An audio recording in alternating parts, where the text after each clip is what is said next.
As Samsung gears up to release its next-generation tablets, the Galaxy Tab S10 Ultra has been the subject of much anticipation. The latest leaks and rumors have given us a comprehensive glimpse into what we can expect from this upcoming flagship device. From design choices to internal specifications, there's a lot to unpack. Here's a detailed look at everything we know so far about the Samsung Galaxy Tab S10 Ultra, backed by the latest leaks and sources. One of the earliest insights into the Galaxy Tab S10 Ultra came from Android Headline, which shared detailed 360-degree renders and dimensions back in June 2024. These renders suggest that Samsung is not straying far from the design language of the Galaxy Tab S9 Ultra. The S10 Ultra is expected to retain the same large 14.6-inch display, a key feature that has made its predecessor a favorite among users looking for a premium,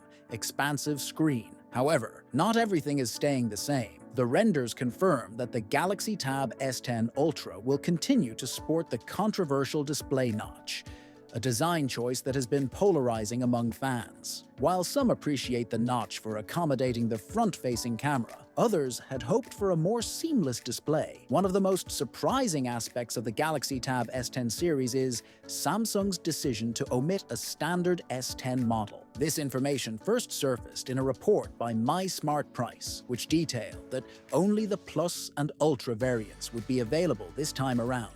This marks a significant departure from previous lineups, where a more affordable, standard version was always part of the series. Another intriguing leak about the Galaxy Tab S10 Ultra concerns its internal hardware. Traditionally, Samsung has equipped its flagship tablets with Qualcomm Snapdragon processors, but it seems that this time, the company is taking a different approach. According to a tweet from Ice Universe, the Galaxy Tab S10 Ultra will be powered by MediaTek's Dimensity 9300 Plus chipset. This shift to MediaTek has raised eyebrows, particularly because Samsung has always relied on Snapdragon's top-of-the-line chips for its high-end tablets. The move is speculated to be a cost-cutting measure, allowing Samsung to maintain competitive pricing without compromising too much on performance. While the Dimensity 9300 Plus is a capable processor, it does fall short of the latest Snapdragon chips in terms of raw power. This could be a trade-off that Samsung is willing to make to keep the Galaxy Tab S10 Ultra's price in check. Additionally, the Galaxy Tab S10 Plus and Galaxy Tab S10 Ultra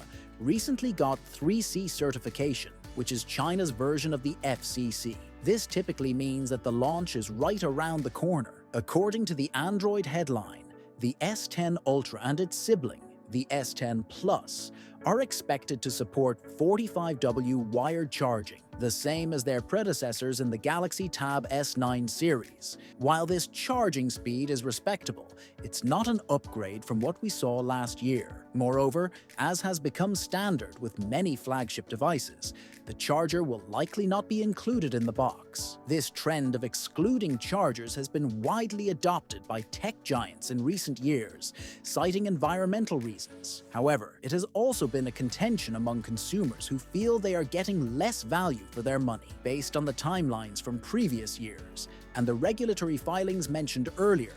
A launch in October 2024 seems likely. Samsung typically holds its Fall Unpacked event around this time, and the Galaxy Tab S10 Ultra could share the stage with other devices like the Galaxy S24 FE. As for pricing, the Galaxy Tab S10 Ultra is expected to start at around $1,200, mirroring the starting price of the Galaxy Tab S9 Ultra. However, the switch to a MediaTek processor could potentially lower costs, which might allow Samsung to offer the S10 Ultra at a slightly reduced price compared to its predecessor. The retention of the 14.6-inch display and the notch suggests that Samsung is sticking to what worked well last time. At the same time, the shift to a MediaTek processor and the omission of a standard model indicate some strategic changes. But is it enough to upgrade you? And how do you feel about the continued exclusion of the charger from the box? Let us know in the comments below, and don't forget to subscribe to our channel.